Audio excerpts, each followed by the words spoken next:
Previous effects of consumer equilibrium को discuss किया था बेटा, ठीक है। उसमें अब हम लोगों ने कुछ चीज़ें जो हैं वो आपको कहा था मैंने कि आप लोगों ने साथ साथ मेरे मैनेज करना है। मैंने कहा था सब्स्टिट्यूशन इफेक्ट आप लोगों ने 3 दफ़ा ड्रॉ करना है। सब्स्टिट्यूशन इफेक्ट आप लोगों ने 3 मरतबा प्लॉट करना है। क्यों ऐसे कहा था? उसकी वजह क्या है कि आज हमने अगला टॉपिक उसी की बेस पर करना है। उसको कहते हैं इफेक्ट्स अकॉर्डिंग टू गुड्स, यानी गुड्स के वाले से अब हम इसमें डिस्कस करने लगे हैं। वो कौन कौन सी होती हैं उसको जरा देख लें। अब ये सब्स्टिट्यूशन इफेक्ट मैं बनाने लगा हूँ। हाँ, एक बच्चे ने मेरे से एक सवाल पूछा था, वो आप लोगों से भी शेयर कर दूँ। अच्छा सवाल था। उन्होंने कहा था सर ये पूरी डायग्राम हम बना रहे हैं, इस पूरी डायग्राम में आईसी पहले बनेंगे कि पीसीसी पहले बनेगा? आईसी पहले बनेगा या पीसीसी पहले बनेगा? तो मैंने उनको कहा था कि पहले आप लोगों ने पीसीसी बनाना है, प्राइस कंजम्पशन कर्व आप लोगों ने पहले बनानी है, ठीक है। प्राइस कंजम्पशन कर्व आप लोगों ने पहले बनानी है। बाद में आपने जहां पर इंटरसेक्शन हो रहा होगा ना, वहां पर आईसी बना लेने हैं। इसी तरह इंडिपेंडेंट गुड में पहले पीसीसी बन गया, जहां पर इंटरसेक्शन हो रहा है वहां पर आईसी 1 बना लो, आईसी 2 बना लो। सेम वही सिनेरियो इधर भी था। इनकम इफेक्ट में पहले आईसीसी बना लो, जहां पर इंटरसेक्शन हो रही है वहां पर आप इक्विलिब्रियम उसके बना के आईसी बनाते जाओ। अब ये सब्स्टिट्यूशन इफेक्ट वाली डायग्राम मैं ड्रॉ करने लगा हूं, इसको जरा देख लें। 3 मरतबा मेरे साथ आप लोगों ने भी ड्रॉ कर लेनी है, ताकि कॉन्सेप्ट क्लियर हो जाए कि इसमें कैसे कैसे आप लोगों ने चीज़ों को साथ लेकर चलना है।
अब हम उसका कम्बिनेशन बनाने लगे हैं, प्राइस इफेक्ट, इनकम इफेक्ट और सब्स्टिट्यूशन इफेक्ट के हवाले से। तो सबसे पहले in case of normal good,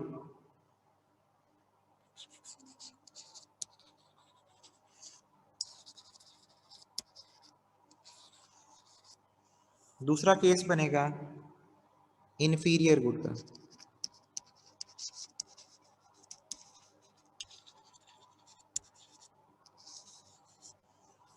तीसरा केस बनेगा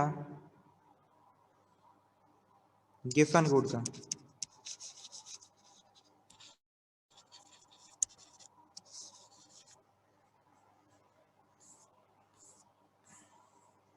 normal good X axis Y axis plot करते हैं।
जी बेटा, अब हमने सिर्फ सब्स्टिट्यूशन इफेक्ट प्लॉट किए हैं। आप देखें तीनों एक जैसी कर्ज है, कोई फर्क नहीं है। यही मैंने आप लोगों से कहा था कि आप लोगों ने सब्स्टिट्यूशन इफेक्ट प्लॉट करने हैं, इसीलिए मैं डायग्राम बना रहा था, क्योंकि कुछ बच्चों की काउंटिंग की क्लास चल रही थी, तो मैंने कहा एक दफ़ा वो ज्वाइन कर लें। अब वो ख़त्म हो चुकी है, तो अब मैं फिर अगले डिस्कस करने लगा हूँ। ठीक है, डायग्राम में आईसी कर्व हमेशा ऐसा ही होता है ना, ये तो हमने पढ़ा था बेटा। आईसी कर्व अगर ऐसा नहीं बनेगा तो फिर वो डायग्राम ही गलत हो जाएगी। ठीक है, टेंजेंट ड्रॉ करना है, सिर्फ एक पॉइंट पे कट करना है, एक से ज्यादा पॉइंट पे कट नहीं करना, एक से ज्यादा पॉइंट पे कट नहीं करना। इसलिए पहले मैंने जूम करके डायग्राम बनवाई है आपसे, यानी डायग्राम बनाई है आपके सामने। अब बारी बारी एक चीज नोट कर लें। नॉर्मल गुड क्या होती है, पहले तो मैं ये एक्सप्लेन करता हूँ। नॉर्मल गुड क्या होती है, पहले हम एक्सप्लेन करते हैं। नॉर्मल गुड बेसिकली कहा जाता है, इसमें दो बातें हैं। नॉर्मल गुड में लॉ ऑफ डिमांड अप्लाई होता है। क्या मतलब, क्वांटिटी डिमांड पॉजिटिव फंक्शन है प्राइस का, और सॉरी नेगेटिव फंक्शन है प्राइस का। यानी अगर प्राइस में इंक्रीज होगा तो डिमांड में कमी हो जाएगी। इसका मतलब है लॉ ऑफ डिमांड एप्लीकेबल होता है, लॉ ऑफ डिमांड एप्लीकेबल। तो नॉर्मल गुड वो होती हैं जिनका प्राइस के साथ नेगेटिव रिलेशन होता है। अच्छा, दूसरे नंबर पे इसका पॉजिटिव रिलेशन होता है, बल्कि इसको मैं आपको इस तरह लिखवा देता हूँ ताकि याद करने में आसानी रहे। इसको आप यूँ लिखें, क्यू डी और प्राइस ये नेगेटिव रिलेशन होता है। इसी तरह क्यू डी का और वाई का, वाई हम कहते हैं इनकम, ठीक है, आमदनी को कहते हैं, इन दोनों का पॉजिटिव रिलेशन है। आमदनी बढ़ेगी तो डिमांड भी बढ़ेगी, आमदनी कम होगी तो डिमांड भी कम हो जाएगी। इसी तरह प्राइस बढ़ेगी तो डिमांड कम हो जाएगी, प्राइस कम होगी तो डिमांड बढ़ जाएगी। तो नहीं, ये नेगेटिव और पॉजिटिव रिलेशन होता है। इंफीरियर गुड इसके उलट होती है थोड़ी सी। इंफीरियर गुड में क्या होता है, इसमें डिमांड बढ़ेगी तो प्राइस में भी चेंज आएगा, यानी होता ये नेगेटिव रिलेशन ही है, होता ये नेगेटिव रिलेशन है। लेकिन आमदनी के साथ वो भी इनका नेगेटिव ही होता है रिलेशन।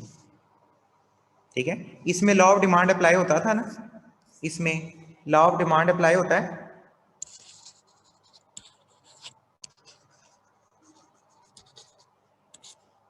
अप्लाई होता है। अच्छा, इसमें भी लॉ ऑफ डिमांड अप्लाई होता है क्योंकि नेगेटिव रिलेशन है ना। यहां पर हम लिखेंगे law of demand apply. Apply तो जरूर होता है but not same as normal good. इसमें लॉ ऑफ डिमांड अप्लाई जरूर होगा मगर वैसे नहीं इस्तेमाल होगा जैसे कि नॉर्मल गुड के केस में होता है, लेकिन होता जरूर है इसमें बहरहाल। हाँ, ये बात देख लें, इसमें एक में नेगेटिव रिलेशन है और उसमें जो है वो डिमांड का इनकम के साथ पॉजिटिव रिलेशन है। अच्छा, इसमें क्या होगा, इसमें भी दो शर्तें आ जाती हैं। इसमें डिमांड का और प्राइस का पॉजिटिव रिलेशन होता है। इसका मतलब क्या हुआ, law of demand not applicable, law of demand apply नहीं होता, गिवन गुड पे लॉ ऑफ डिमांड अप्लाई नहीं होता। दूसरे नंबर पे इसका भी वही रिलेशन है, डिमांड का और आमदनी का नेगेटिव रिलेशन है। अब जरा देखिए ये बात समझे, ये कम समझ आती है बात। नॉर्मल गुड के केस में दोनों, एक नेगेटिव होता है एक पॉजिटिव होता है। प्राइस इफेक्ट नेगेटिव है और इनकम इफेक्ट पॉजिटिव है। इंफीरियर गुड के केस में प्राइस इफेक्ट नेगेटिव है और इनकम इफेक्ट भी नेगेटिव है। गिवन गुड के केस में प्राइस इफेक्ट पॉजिटिव है और इनकम इफेक्ट नेगेटिव है। ये बातें याद रहेंगी। अब हम इसमें तीनों में एक जैसी डायग्राम बनाई, क्यों, वजह क्या वजह है, मैंने एक जैसी क्यों बनवा दी है डायग्राम, डेफिनेशन भी मैंने बता दी है, तो इसी को आप अल्फाज की शक्ल में लिख लीजिएगा, इसी को आप अल्फाज की शक्ल में लिख लें कि डिमांड का और प्राइस का नेगेटिव रिलेशन होगा, डिमांड का और इनकम का पॉजिटिव रिलेशन होगा तो नॉर्मल गुड है, डिमांड का प्राइस का नेगेटिव रिलेशन है तो इन्फीरियर है, डिमांड का वाई का नेगेटिव रिलेशन है तो ये इन्फीरियर है। गिफन में दो चीजें हैं, डिमांड का और प्राइस का पॉजिटिव रिलेशन है तो गिफन है, डिमांड का और इनकम का नेगेटिव रिलेशन है तो एक गिफन है। तो ये तीनों बात, दो दो बातें याद रखनी है, अगर ये दोनों शर्तें पूरी हो रही होंगी तो हम कहेंगे कि ये नॉर्मल गुड है, ये इन्फीरियर गुड है, या ये जो है वो दूसरी सब्स्टिट्यूटिव गुड है। ठीक हो गया, क्लियर है, याद रहेगी बात, यहाँ तक उम्मीद है कोई मसला नहीं होना चाहिए। ठीक हो गया बेटा, अच्छा आगे चलते हैं, नेक्स्ट स्टार्ट करते हैं। अब मैं इन दोनों में डिफरेंस करने लगा हूं, तीनों में क्या फर्क है, अभी तक कोई फर्क नहीं है, अभी तक कोई फर्क नहीं है, अब फर्क करने लगा हूं। देखें जरा, पहले नॉर्मल गुड का केस डिस्कस करने लगे हैं, पहले नॉर्मल गुड का केस हम डिस्कस करने लगे हैं। नॉर्मल गुड के केस में भला क्या होगा, आईसी कर्व सिर्फ बदलेगा, सिर्फ और सिर्फ आईसी कर्व बदलेगा। उसके लिए मुझे काम करना पड़ेगा, थोड़ा सा इसको रेस करना पड़ेगा ताकि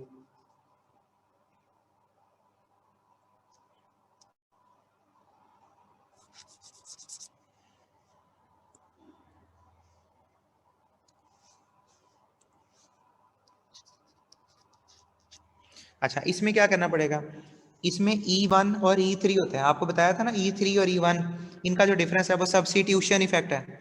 अच्छा E2 मिसिंग है, E2 कहाँ पर आएगा, अब इसमें याद रखना है आपने, E2 कहाँ पर आएगा, E2 हमेशा इन दोनों से आगे आएगा, E2 हमेशा इन दोनों से आगे आएगा। जैसे ये कर देखें, E2 इस पॉइंट पर आएगा, जैसे आपने प्राइस इफेक्ट पढ़ा हुआ है, जैसे आप लोगों ने प्राइस इफेक्ट पढ़ा हुआ है, तो E2 का जो पॉइंट है वो इससे हमेशा थोड़ा सा आगे आता है। अब ये देखें, इसमें आगे सर्कल बना दिया ना मैंने, तो ये IC E1 और E2 से आगे आएगा, E1 और E2 से आगे आएगा, ये वाला पॉइंट अब E2 है, इसको कह लें IC2। ये पॉइंट क्लियर हुआ कि IC2 कहां पर बना, E1 और E3 से आगे फॉरवर्ड, बेशक इसका टेंजेंट ड्रॉ कर लें, ये देखें E1 और E3 से आगे बना है, फॉरवर्ड बना है, ठीक है। मजीद क्लियर कर हो जाएगा अगली डायग्राम पर, फर्क क्लियर हुआ। अब आगे देखें, इसमें E2 कहां पर बनेगा, इसमें E2 कहां पर बनेगा वो जरा देखना है।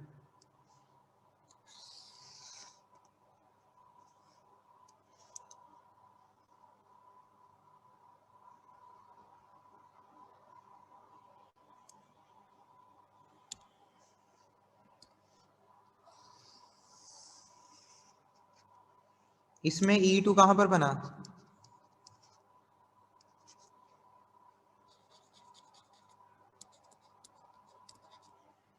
उन दोनों के सेंटर में, उन दोनों के सेंटर में हम फॉल करेंगे। अब देख लें, यहां से टेंजेंट ड्रॉ कर लें बेशक, E1 और E3 के दरमियान में बनेगा हमेशा E2, कौन से केस में, इन्फीरियर गुड के केस में। इन दोनों को कंपेयर करने लगा हूं, इन दोनों को कंपेयर करने लगा हूं। नॉर्मल गुड के केस में जो E2 है वो E1 और E3 से आगे बनेगा, इन्फीरियर गुड के केस में जो E2 है वो इन दोनों के दरमियान में बनेगा, और तीसरे केस में जो गिफन गुड है उसमें जो E2 है वो इन दोनों से ऊपर चला जाएगा।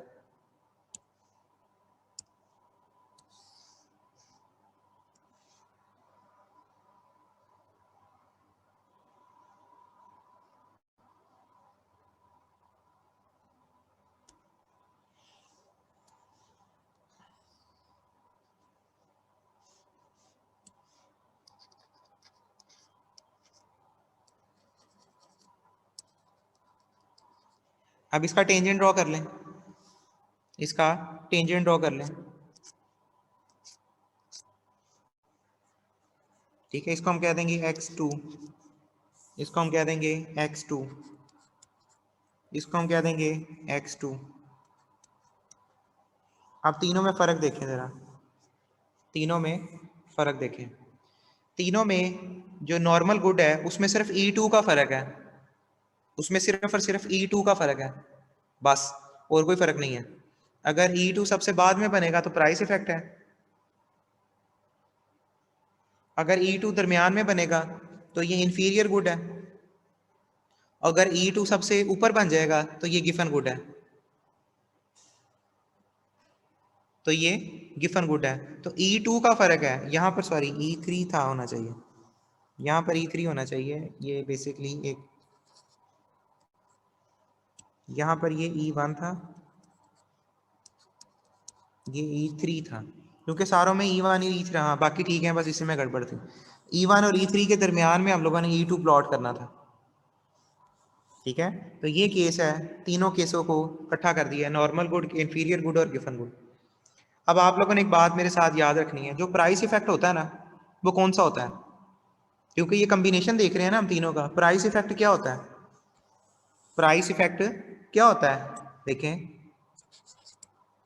प्राइस इफेक्ट, ये क्या होगा, प्राइस इफेक्ट हमेशा E1 से लेकर E2 का डिस्टेंस होगा, इनकम इफेक्ट हमेशा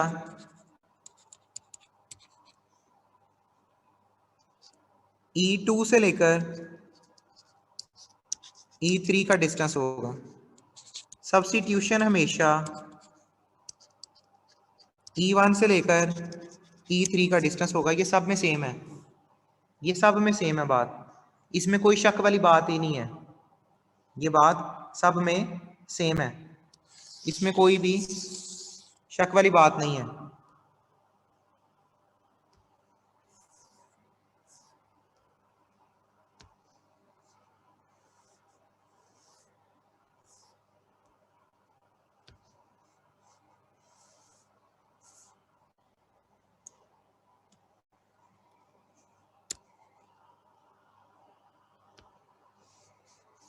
ठीक हो गया बेटा, तो ये तीनों में ये फर्क है,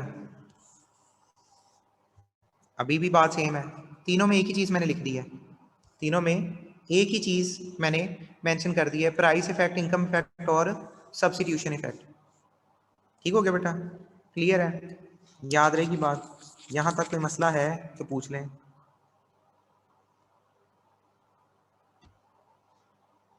किसी चीज की अगर नहीं समझ आई तो बता दें, तीनों केस में एक ही चीज मैंने एक्सप्लेन कर दी है कि प्राइस इफेक्ट हमेशा E1 से E2 का डिस्टेंस होता है, इनकम इफेक्ट हमेशा E2 से E3 का डिस्टेंस होता है, और सब्स्टिट्यूशन इफेक्ट हमेशा E1 से E3 का डिस्टेंस होता है। ठीक हो गया, अच्छा आगे चलते हैं। अब इसमें ये बात प्रूव होगी, इसमें ये बात प्रूव होगी, वो कहता क्या है, वो कहता है प्रूव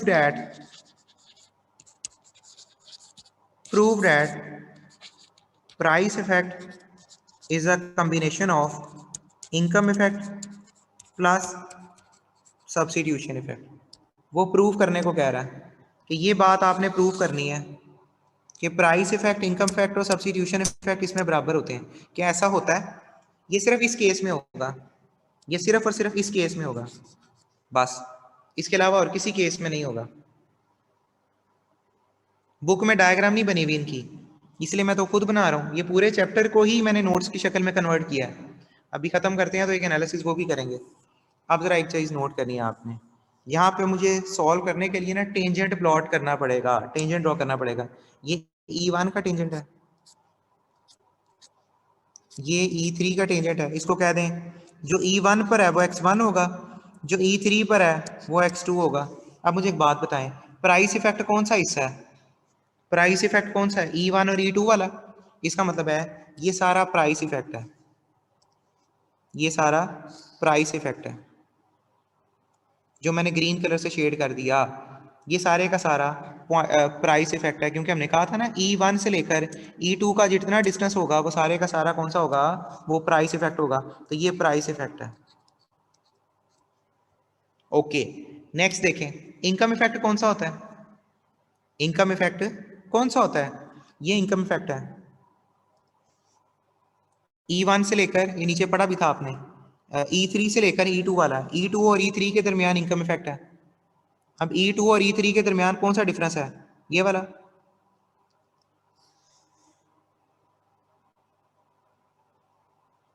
ये कौन सा डिस्टेंस है, ये कौन सा डिस्टेंस है, प्राइस इफेक्ट, ये कौन सा है, इनकम इफेक्ट।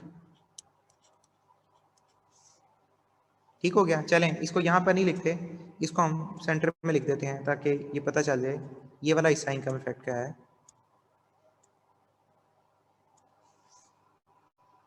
ये इनकम इफेक्ट है। ओके हो गया। सब्स्टिट्यूशन इफेक्ट कौन सा है? E1 से E3 का डिस्टेंस, E1 से E3 का डिस्टेंस, इसका मतलब है ये वाला जो डिस्टेंस है, ये वाला जो डिस्टेंस है ये कौन सा है? इसको हम कह देंगे ये E1 से E1 वाला जो डिस्टेंस है ये कौन सा है? Substitution effect.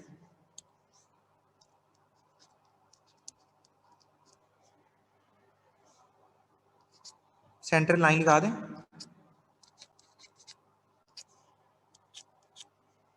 आप देखें ग्रीन कलर से प्राइस इफेक्ट था, E1 से E2 वाला सब्स्टिट्यूशन है, और ई वाला जो इनकम इफेक्ट है। क्या हम ये कह सकते हैं कि जो प्राइस इफेक्ट है वो कॉम्बिनेशन है इनकम इफेक्ट का और सब्स्टिट्यूशन इफेक्ट का? जो प्राइस इफेक्ट है वो कॉम्बिनेशन है इनकम इफेक्ट का और सब्स्टिट्यूशन इफेक्ट का। यही चीज तो वो कह रहा था प्रूव करें, तो प्रूव हो गई ये बात। लेकिन ये बात सिर्फ किस में प्रूव होगी? सिर्फ और सिर्फ नॉर्मल गुड के केस में प्रूव होगी।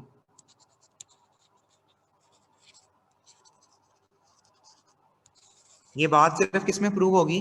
नॉर्मल गुड के केस में। तो अक्सर सवाल में वो ये भी कह सकता है prove that price effect is equal to income effect plus substitution effect. तो आपने सिर्फ एक डायग्राम बनानी है। दूसरी साइड पर आ जाते हैं। अब इधर देखें, इसमें इनकम इफेक्ट कौन सा है, प्राइस इफेक्ट कौन सा है, सब्स्टिट्यूशन इफेक्ट कौन सा है? इसके लिए मुझे पहले टेंजेंट ड्रॉ करने पड़ेंगे नीचे। ये x1 है,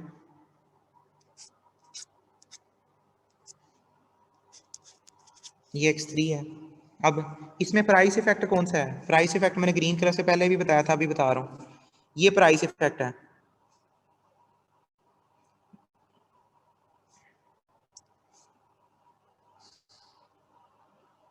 ये प्राइस इफेक्ट है। E1 से E2 का डिस्टेंस। अच्छा, इनकम इफेक्ट कौन सा है? इनकम इफेक्ट को हमने पहले किस कलर से बनाया था? येलो कलर से, उसमें ब्लू कलर से। ओके, अब ये इनकम इफेक्ट है। इनकम इफेक्ट कौन सा होता है? E2 से लेकर E3 का डिस्टेंस होता है, ये इनकम इफेक्ट है। ठीक हो गया। अच्छा, सब्स्टिट्यूशन इफेक्ट कौन सा था? E1 से लेकर E3 का डिस्टेंस होता है, तो ये सब्स्टिट्यूशन इफेक्ट है। इस केस में सब्स्टिट्यूशन इफेक्ट सबसे बड़ा होगा। इस केस में सब्स्टिट्यूशन इफेक्ट, यानी ये सब्स्टिट्यूशन इफेक्ट है। ये वाला ग्रीन कलर वाला प्राइस इफेक्ट है और ये वाला इनकम इफेक्ट है। ठीक है, ये सेकंड केस में ऐसे होता है। इसमें सब्स्टिट्यूशन इफेक्ट सबसे ग्रेटर होता है, प्राइस इफेक्ट छोटा होता है, इनकम इफेक्ट भी छोटा होता है। इधर आ जाए, इस केस में पहले टेंजेंट प्लॉट करते हैं।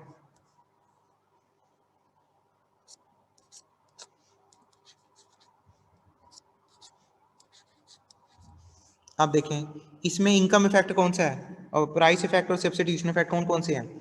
सबसे पहले प्राइस इफेक्ट ग्रीन कलर से, E1 और E2 का जो डिस्टेंस होता है वो प्राइस इफेक्ट होता है। E1 से E2 का जो डिस्टेंस है वो प्राइस इफेक्ट होता है। अच्छा, फिर जो इनकम इफेक्ट है वो कौन सा होगा? E2 से लेकर E3 वाला। और इनकम इफेक्ट को हमने किसे डिनोट किया था? ब्लू कलर से। ये इनकम इफेक्ट है।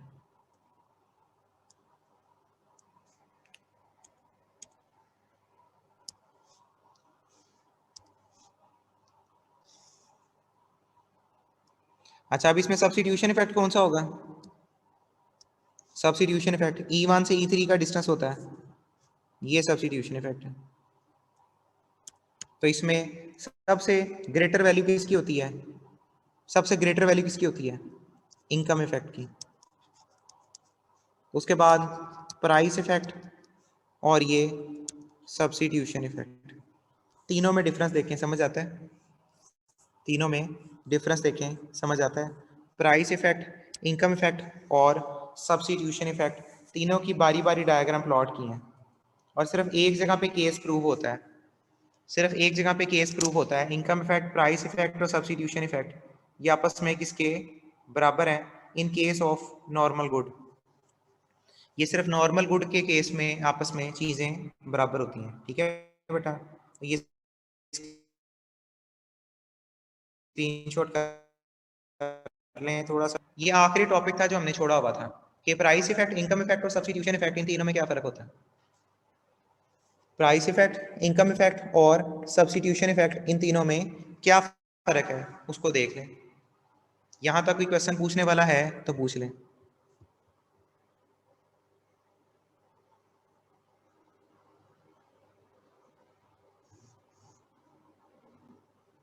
गलती से x2 लिखा हुआ है, मैंने अब देखा व्हाट्सएप। कौन से वाला बेटा, x2 कौन से वाला।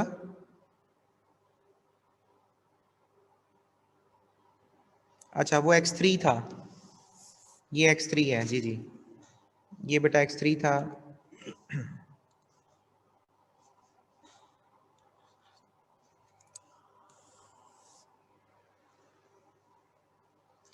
बजट लाइन की डायग्राम कैसे याद रखें बेटा, इसमें देखो याद रखने वाला कौन सा की पॉइंट है, सिर्फ E2 वाला। तो अगर ये तीन डायग्राम को याद रखना है तो आपको E2 का याद होना चाहिए।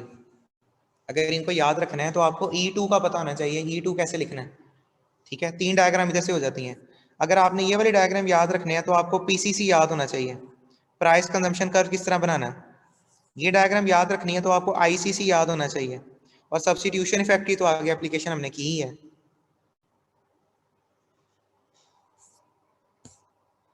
ठीक है, क्लियर है,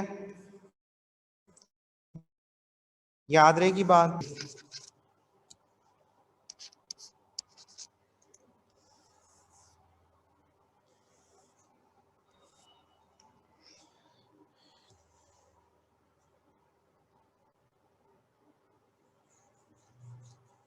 E3 के टेंजेंट को नहीं नहीं, E3 है तो X3 आएगा, E2 है तो X2 आएगा, E1 है तो X1 आएगा।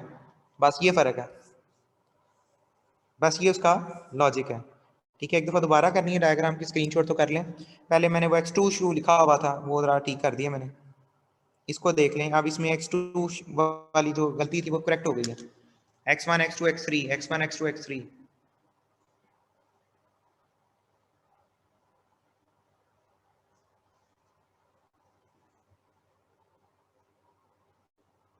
नहीं, अगर वो, हाँ ये भी एक अच्छा सवाल है।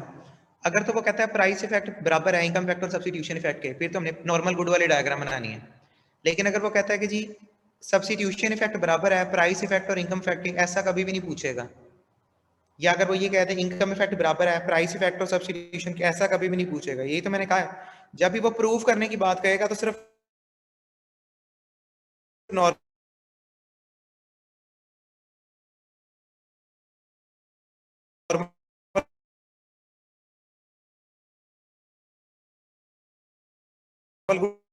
गुड का केस कहेगा बस।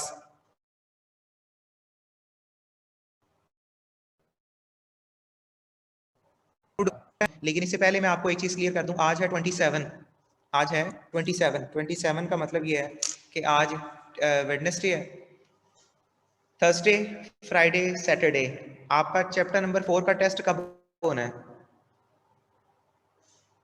हाँ, इसकी एक्सप्लेनेशन में वही पॉइंट लिखने हैं जो मैंने लिखवाए थे, यानी ये वाले पॉइंट्स लिखवाए थे, ये वाले। प्राइस ऑफ एक्स डिक्रीज होती है, परचेजिंग पावर, क्योंकि डायग्राम तो वही है तो एक्सप्लेनेशन भी वही रहेगी।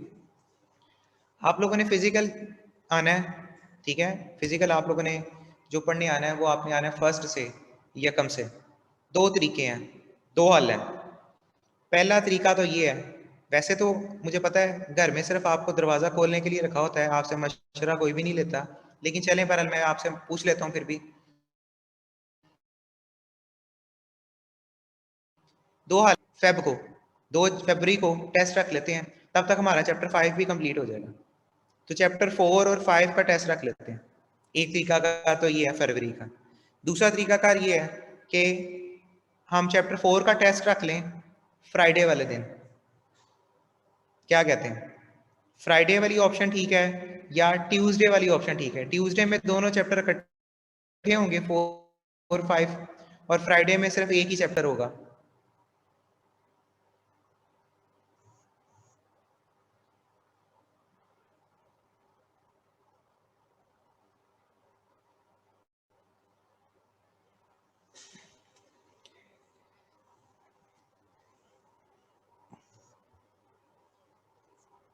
बेटा ये किसी भी तरह आप एग्री नहीं हो रहे, ये अजीब अजीब मुझे आंसर आ रहे हैं। एक एक ज्यादा अच्छा प्रिपेयर हो जाएगा। चलें, एक तीसरी ऑप्शन भी दूं। एक तीसरी ऑप्शन ये है कि चैप्टर 4 का टेस्ट आप कर लें ट्यूसडे को, सॉरी चैप्टर 4 का टेस्ट कर लें आप मंडे को, सिर्फ चैप्टर 4 का, सिर्फ और सिर्फ चैप्टर 4 का टेस्ट आप कर लेते हैं मंडे को, और चैप्टर 5 का टेस्ट फिर हम कर लेंगे वेडनेसडे को, यानी एक दिन बाद। क्योंकि सिर्फ मैं इसलिए गैप दे रहा हूँ कि आपके लिए वो ज्यादा आसान हो जाएगा। तो ये ऑप्शन ठीक है आखिरी वाली। चलें, 4 तक पे डिले इस वजह से कर रहा हूँ, मकसद है आपको बताने का, आपसे शेयर करने का कि यार आप भी ना कहो कि हम मुझे घर जैसा सलूक हो रहा है हमारे साथ, तो आपको थोड़ा सा माहौल चेंज किया, मैंने पूछ लिया आपसे, ठीक है। तो इसलिए मंडे को फिर हम टेस्ट रख लेते हैं 4 का, ठीक है। और उसके बाद वेडनेसडे वो जब आएंगे उसके बाद भी डिसाइड कर लेंगे कि एक दिन बाद करना है 2 दिन बाद करना है, तो या तो वेडनेसडे को कर लेंगे या फिर देख लेंगे जो भी उसमें फिजिबिलिटी बनती हुई उसके हवाले से, ठीक है। तो मंडे को इंशाल्लाह 4 का टेस्ट कर लेते हैं, और 1 या 2 दिन बाद या तो ट्यूसडे को कर लेंगे या वेडनेसडे को कर लेंगे चैप्टर 5 का।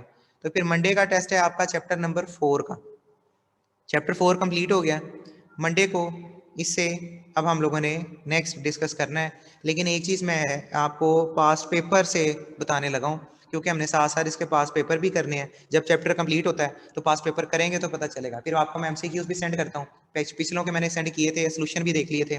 तो अब आप लोगों को मैं चैप्टर 4 के एमसीक्यूज भी सेंड करता हूँ, और कल उसका सोल्यूशन भी मैं सेंड कर दूंगा। लेकिन बेटा एमसीक्यूज अगर मैं सेंड करता हूँ तो मुझे कुछ बच्चे सिर्फ 3-4 सवाल बच्चे पूछते हैं, सर ये कैसे होना है, इसका मतलब है उन्होंने सवाल किए हैं, बाकी बच्चे सवाल पढ़ते ही नहीं है, बाकी बच्चे सवाल करते ही नहीं है, ठीक है।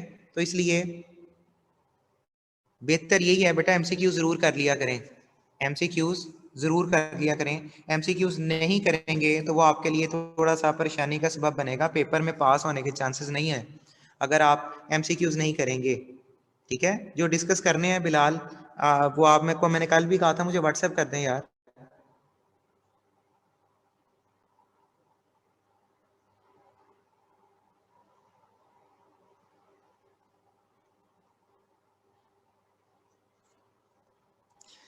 अच्छा हाँ, एक बच्चे ने बड़ा अच्छा क्वेश्चन रेज किया है कि अकाउंटिंग में तो सर ने कहा है कि फिजिकल भी होंगी और ऑनलाइन भी होंगी। बेटा मैं तो आपको यही प्रेफर करूंगा कि अकाउंटिंग में तो चलो आपको पता चल जाता है तरीका, मेथड, कि यार ये आपने डेबिट एंट्री पास करनी है, ये क्रेडिट एंट्री पास करनी है, वो बेशक आप जैसे मर्जी करें, आपको कोई इशू नहीं होगा, नंबर पूरे मिल जाएंगे। लेकिन इसमें एक मसला ये है कि इकोनॉमिक्स में ना आपको दो चीज़ों का ख्याल रखना पड़ता है। एक तो लैंग्वेज का, लैंग्वेज बड़ी मैटर करती है। आप लोग आए हैं अभी एएफसी से, एएफसी में कहीं पर आपने लिखा नहीं है, आपको ये नहीं पता सीए में लिखना कैसे है, लैंग्वेज कौन सी इस्तेमाल करनी है, प्रेजेंटेशन क्या होनी चाहिए, ये चीज़ें आपको मैटर करती हैं थ्योरी के पेपर में। तो मैं तो यही प्रेफर करूंगा कि आप लोग सारे फिजिकल आएँ, क्योंकि फिजिकल आएंगे, एक तो वैसे ही आपके पास टाइम थोड़ा है, तो फिजिकल आएंगे तो मैं बता सकता हूँ यार इस बच्चे की ये गलती है, इसकी ये डायग्राम यहाँ पे गलत है। इस तरह ऑनलाइन मैं चेक तो कर देता हूँ टेस्ट, लेकिन ऑनलाइन में आपको गलतियों का पता नहीं चल सकता। इसलिए मैं रिकमेंड यही करूंगा, अगर पास होना चाहते हो तो बेटा फर्ज करो लॉकडाउन ना लगता, फिर भी तो आना ही था ना आपने, फिर भी तो इधर रहना ही था ना, फिजिकली पढ़नी थी, वो तो मजबूरन लॉकडाउन लग गया। तो टाइम सेव करने के लिए हम लोगों ने ऑनलाइन क्लासेस शुरू कर दी। लेकिन मैं यही रिकमेंड करूंगा कि आप लोग फिजिकल आएंगे तो पता चलेगा कि यार लिखना कैसे है। ऑनलाइन हमें इशू कोई नहीं है, मैंने वैसे ऑनलाइन का इनको नहीं कहा, मैंने कहा सिर्फ फिजिकल करेंगे। अगर आप लोग कहते हैं कि सर ऑनलाइन भी कर दें, तो उसके लिए ये कर सकता हूँ, मैं आपको रिकॉर्डिंग अवेलेबल कर दूंगा, जितने स्टूडेंट होंगे ना उनको रिकॉर्डिंग अवेलेबल होगा करेगी। लेकिन फिर भी वही बात है कि यार मेरी तरफ से कमी नहीं है, ऑनलाइन भी अवेलेबल होगा, फिजिकल की रिकॉर्डिंग भी, फिजिकल भी अवेलेबल है, रिकॉर्डिंग भी अवेलेबल है। लेकिन मकसद सिर्फ यही है, आपको उस वक्त पता चलेगा जब आप क्लास में बैठ के सॉल्व करोगे टेस्ट। जब तक आप टेस्ट नहीं ना सॉल्व करोगे तब तक नहीं आपको समझ लगना आपकी गलतियाँ क्या है। तो इसलिए मैं कह देता हूँ आज कि फिजिकल के साथ ऑनलाइन भी कर दें, ठीक है। फिजिकल की टाइमिंग सेम ही है बेटा, 3 to 5 ही है, सेम टाइम है। बहरहाल फिर भी मैं एक दफ़ा कंफर्म कर लूँगा, मैं फिर भी एक दफ़ा कंफर्म कर लूँगा। मैंने तो उनको यही कहा था सेम टाइम रखें, क्योंकि अकाउंटिंग का भी जो जितने बच्चे पढ़ रहे हैं वो सेम ही था। बेटा मैं तो यही रिकमेंड कर रहा हूँ कि आए, बाकी आप लोगों की अपनी मर्जी है। फिजिकल आएंगे तो पास होने के चांसेस आपके 90% बढ़ जाते हैं।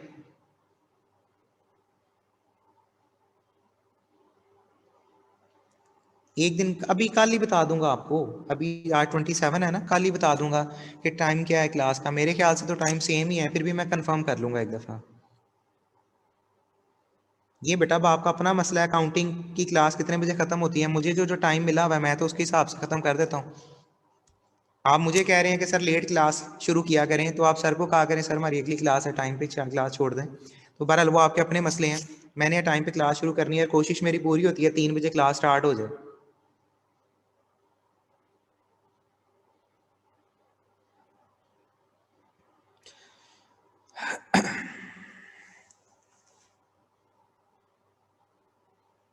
जी बेटा, फिर हम आप डिस्कस करने लगे हैं पास पेपर के हवाले से।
ये बेटा स्क्रीन शेयर हो रही है स्टूडेंट्स को।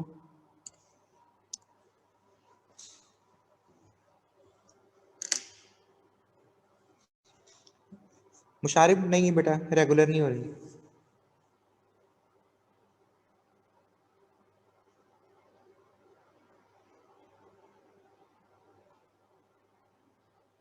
यार एसओपीस का आपका मसला नहीं है, वो हमने देखना है एसओपीस क्या होंगे क्या नहीं होंगे। अल्टरनेटिव डेज नहीं है, डेली बेसिस पे क्लास होगी।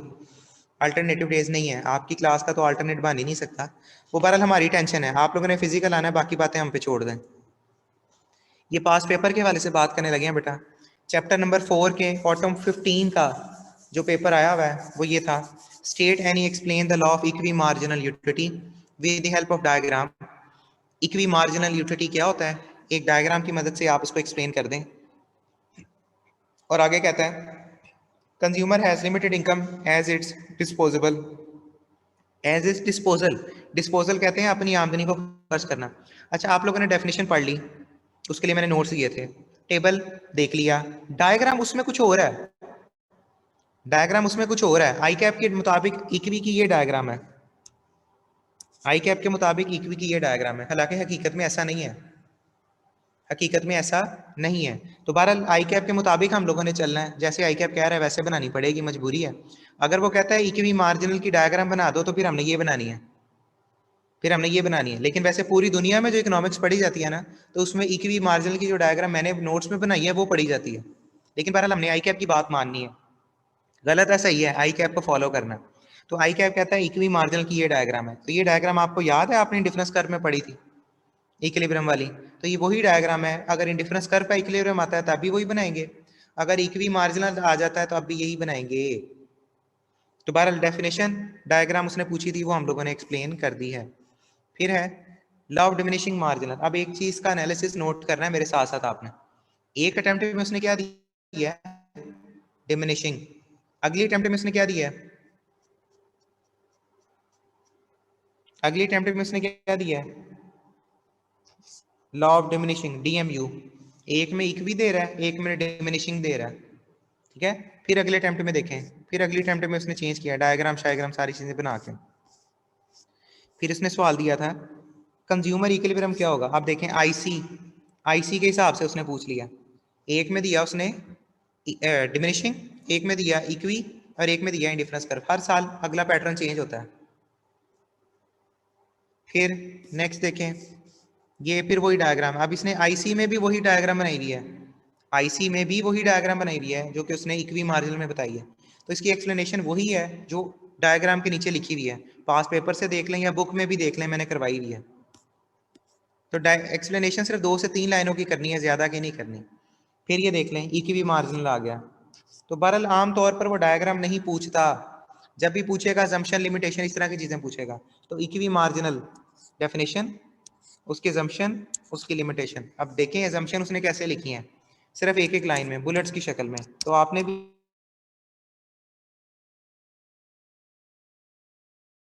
What do you understand by consumer equilibrium, अब ये उसने नहीं बताया। कंज्यूमर इक्विलिब्रियम कौन सा बताना है, कार्डिनल से बताना है कि ऑर्डिनल से बताना है। अगर वो कुछ भी मेंशन नहीं करेगा, अगर वो कुछ भी मेंशन नहीं करेगा तो फिर आपने भला क्या करना है, फिर आपने 2 शर्तें लिख देनी है। फिर आपने 2 शर्तें लिख देनी है। एक नेसेसरी कंडीशन के स्लोप ऑफ आईसी बराबर होनी चाहिए किसके, स्लोप ऑफ बजट लाइन के, और आईसी जो है वो टेंजेंट होना चाहिए। ये 2 शर्तें लिख देनी है बस, क्योंकि 2 नंबर का ही सवाल है। तो अगर उसने कुछ नहीं मेंशन किया तो फिर न्यू वाली आपने लिखनी है, न्यू स्कीम लिखनी है consumer equilibrium.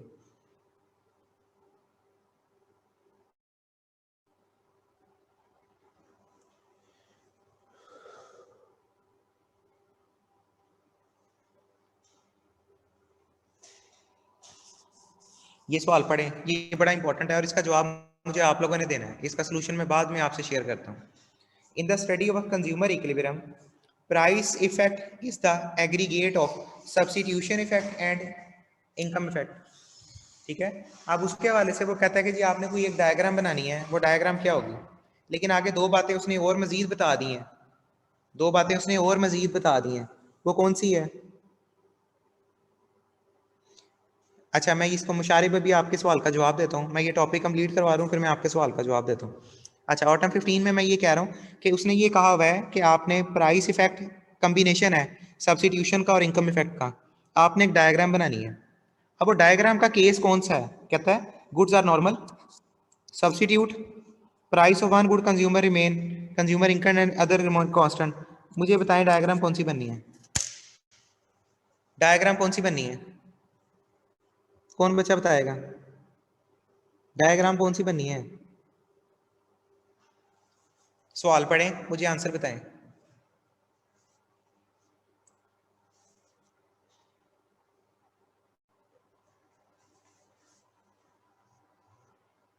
Price effect, price effect की सिर्फ 3 डायग्राम थी ना, कौन सी वाली प्राइस इफेक्ट, ये किस बच्चे ने कहा है मुझे, बिलाल ने, तलहा ने, कौन सा बेटा प्राइस इफेक्ट वाली कौन सी, सब्सिट्यूशन वाली, नॉर्मल गुड वाली। अच्छा, नॉर्मल नॉर्मल प्राइस इफेक्ट की नॉर्मल में, नॉर्मल गुड में।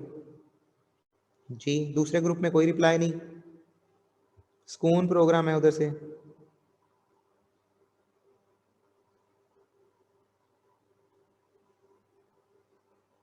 नॉर्मल गुड वाली, जी ठीक है। बाकी बच्चे मेले पे आए हुए हैं कि सोए हुए हैं?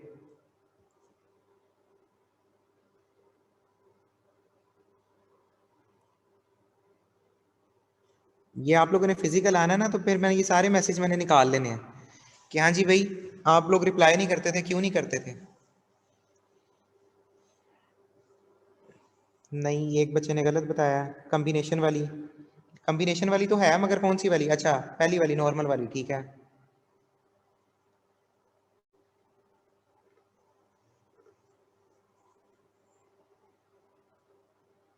नॉर्मल गुड वाली जो भी पड़ी है, ठीक है।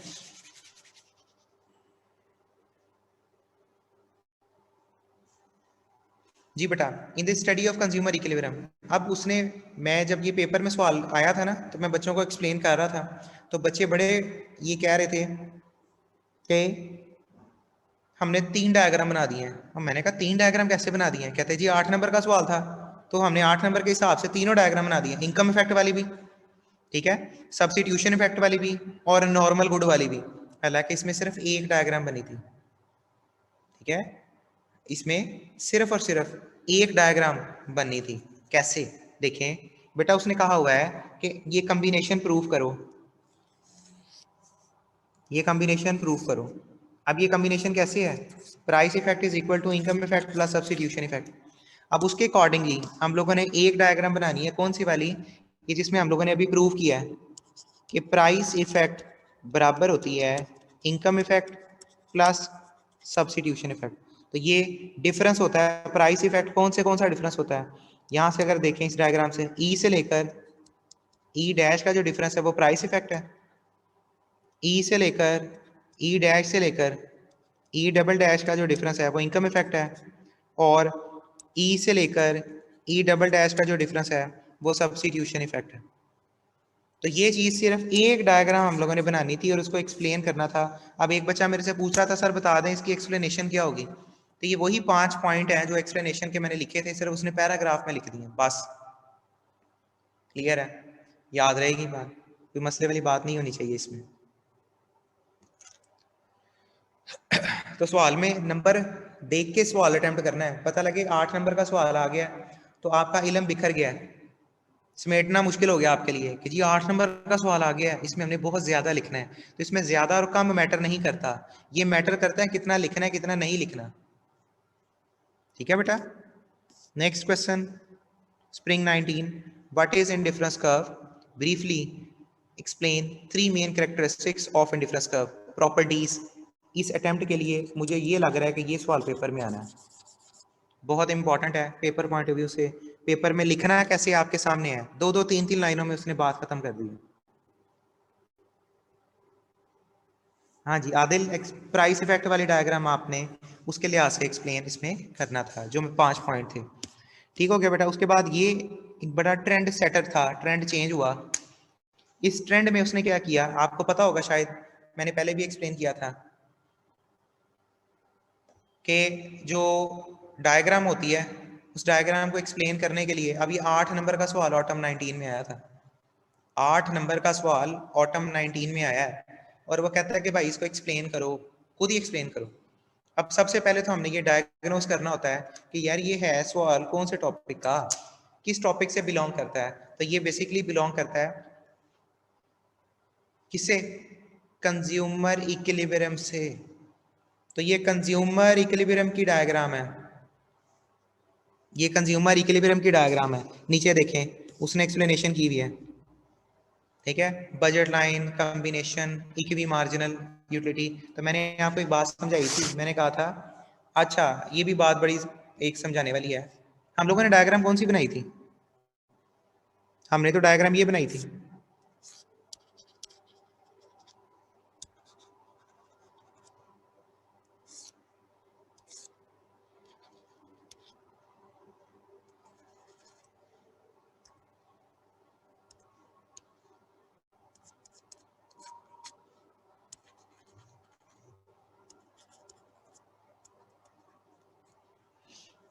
हमने तो डायग्राम ये बनाई थी।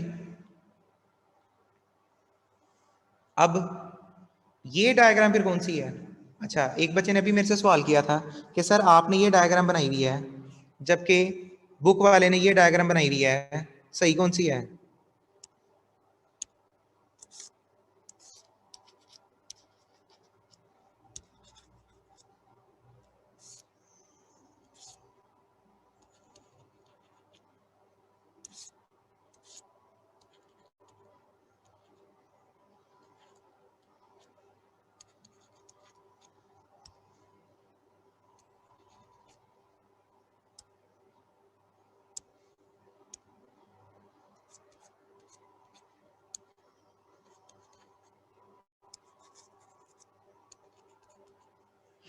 इन दोनों में से ठीक डायग्राम कौन सी है इंडिफरेंस कर्व वाली?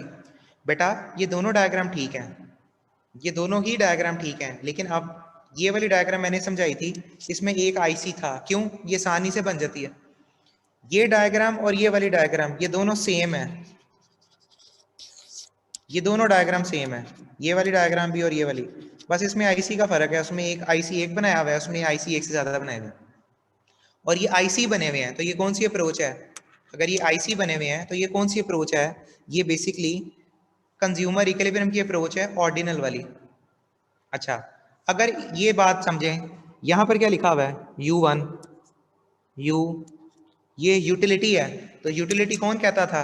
यूटिल्स। यूटिल्स कौन कहता था? कार्डिनल वाले लोग कहते थे। इसका मतलब है आपको यहां से पता चलेगा, क्योंकि डायग्राम तो सेम है, डायग्राम तो सेम है, इक्वी मार्जिनल यूटिलिटी की डायग्राम है ये।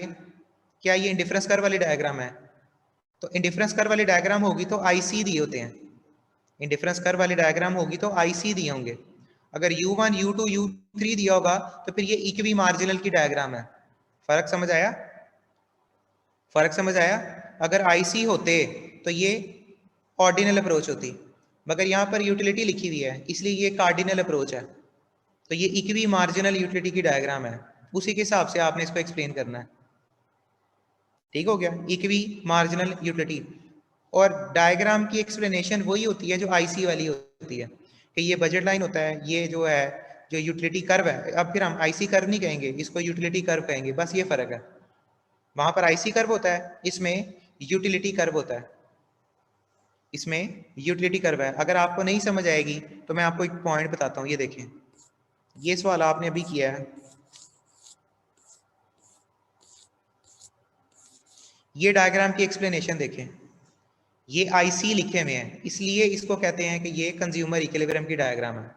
ये आईसी है तो कंज्यूमर इक्विलिब्रियम है। अच्छा, और ये वाली डायग्राम, ये यू लिखा हुआ है तो ये इक्वी मार्जिनल की डायग्राम है। दोनों की एक्सप्लेनेशन उसके नीचे लिख दी है उसने, तो यहां से बेशक तैयार कर लीजिएगा, पास पेपर मैंने सेंड किया हुए हैं, यहां से तैयार कर लें कि इक्वी मार्जिनल की एक्सप्लेनेशन है, डायग्राम तो सेम है, तो फिर क्या लिखना है?